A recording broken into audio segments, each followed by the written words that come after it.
In this video, I will share with you how to use keyframes and the speed effect in the Insta360 app to make a shot that looks like this. It's really easy to do, but it does take some time to edit. So let me show you how. To film this shot, I am using 360 video mode at 8K 30 frames per second. To capture this shot, I am using the Best 360 150cm selfie stick, and it's extended above my head for a clear 360 view, and then I walked around the Grand Palace for at least 5 minutes. To edit this video, I'm going to use keyframes, so I will go into the keyframe mode.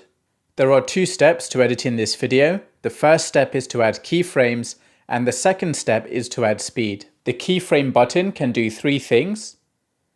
It can choose where to look in the 360 video.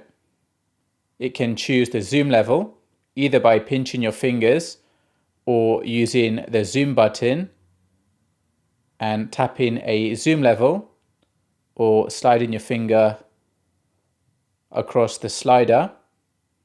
And it can also choose the rotation. But for this shot, rotation is not required. So at the beginning of the video, I want to start by looking over here, and I'm going to choose the linear zoom level, and I'll position the building in the middle. And to save this view, I will update the keyframe.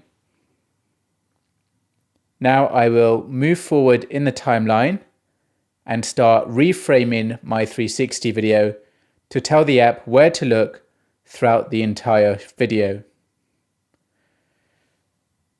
So at the 10-second mark, I will tell the app to look towards these buildings in the background and add a keyframe here. And then as I walk forward, there is a statue here which looks pretty cool. So once it gets into frame, I will put it in the middle, add a keyframe, and then as I walk forward, it will reveal two statues which look pretty cool. So I will put these two statues in the middle and add a keyframe. And what I like to do when making this kind of shot is just scroll back and forth just to see what the result looks like. So this is the beginning, and when I add the speed, you can get an idea of what it's going to look like this, just by scrolling slowly through it. So just before I turn around to look in the direction I'm walking in, I'm going to keep this frame and add a keyframe here. Then I will look around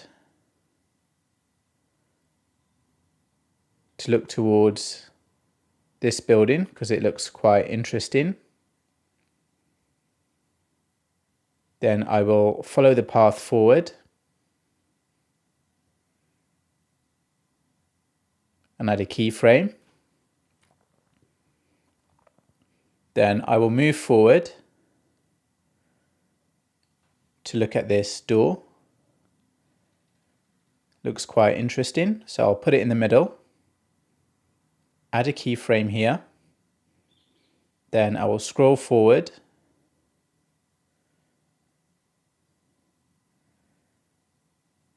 to show this path, looking at these statues.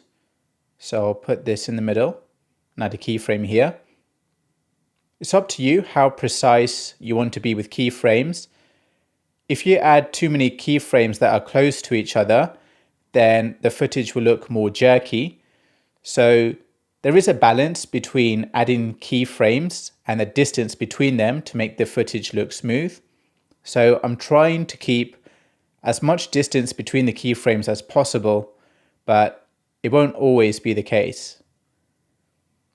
So I'm going to put this shrine in the middle and add a keyframe here. So let's focus on the shrine for a few seconds.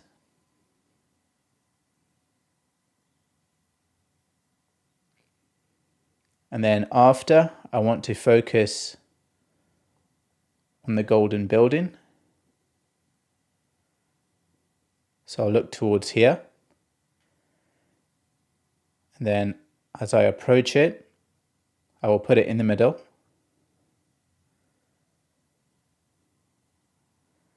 And I'm using the grid lines to make sure it's framed in the middle. And I'll add a keyframe here. So let's just check back what that looks like.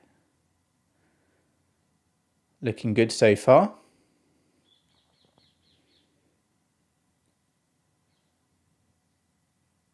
So when I go to a 90-degree angle around here, I'm going to add another keyframe looking up.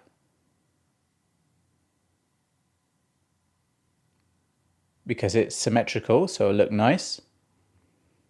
Then another 90-degree angle looking back until it's in the middle.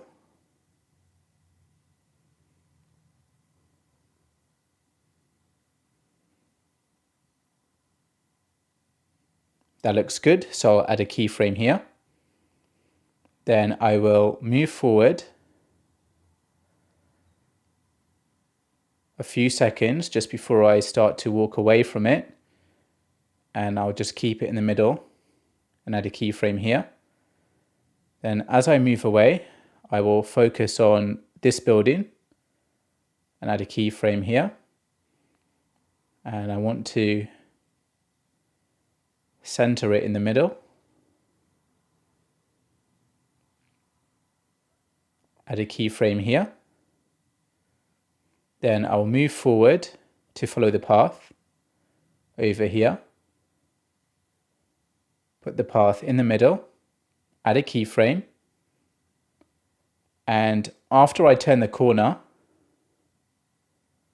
I will look towards this building.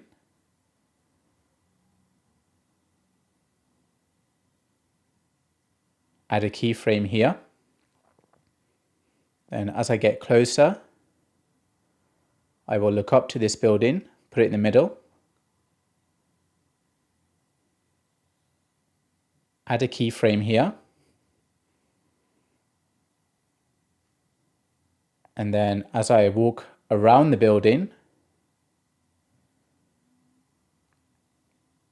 I will put this part in the middle, add a keyframe here. Then as I approach the door,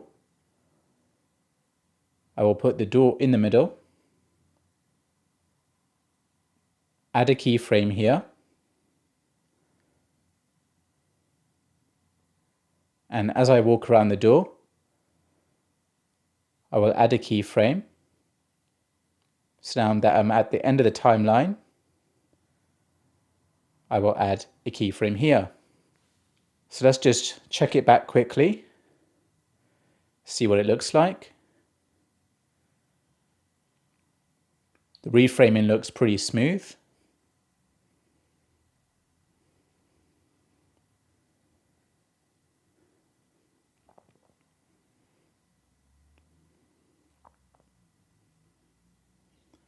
Okay, so I'm happy with the reframing. Adding keyframes is now complete. So to add speed, I will go to Edit, Speed, Segment. Here I will leave the first second at normal speed because I want my audience to understand where I am.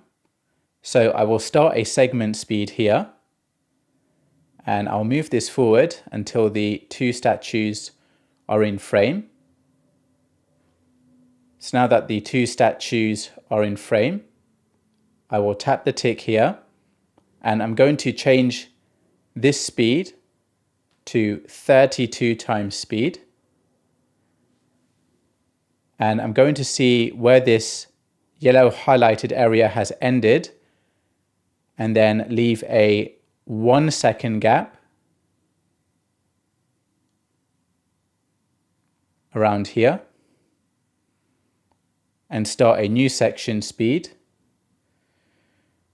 So the area that's not selected is normal speed and the highlighted area is the sped up footage. So in this example, this is 32 times speed, and I'm going to change all the highlighted areas to 32 times speed. So I'll go forward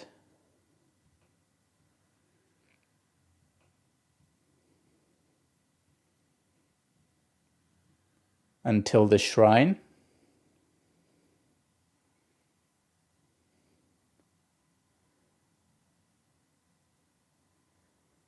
Tap the tick, change this to 32 times speed.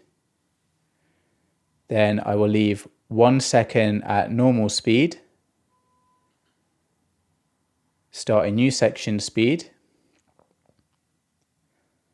And I will stop this one when the golden building is in the middle, about here. And change this to 32 times speed.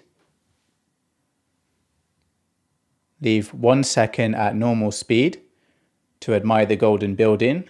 Start a new section speed.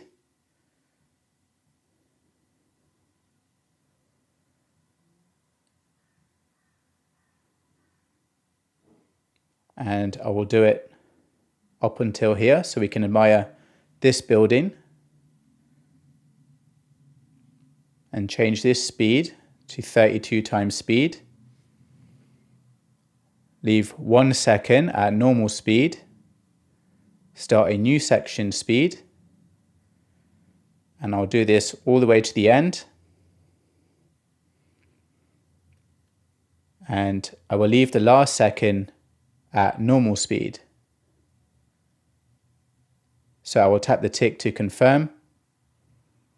Change this to 32 times speed. And this last second is normal speed, which is not highlighted. Tap the tick to confirm, and now the custom speed has been added. Now the last thing I'm going to do is add the motion blur effect to make the footage look fast when it's sped up. So to do this, I will go to Motion ND, turn it on, and I'm going to change the settings to around 15 and 15 and tap the tick to confirm.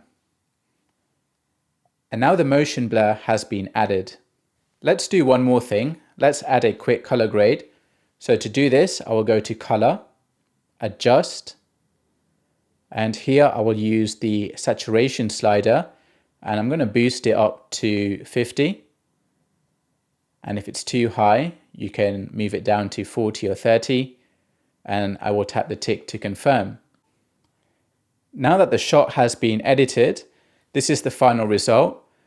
But to see the final result with the speed and motion blur effect, it has to be exported to the phone. So to do this, tap Export, tap the settings, use the highest resolution, 4K, use the highest bitrate, make sure the watermark is disabled, and this will stop the shot on Insta360 X5 watermark from appearing in the video. Tap Export to phone, and that's it. To never record blurry or noisy 360 video ever again, download my free X5, X4 or X3 cheat sheets. It's basically a list of situations that you might go through during the day, and at the bottom are the best settings to use. There are other situations like vlogging, time-lapse, nighttime, and more. I also have a 360 camera 30 best ideas cheat sheets, which is basically a list of 360 camera ideas to inspire you when you need some inspiration. So check out the links to these cheat sheets in the video description.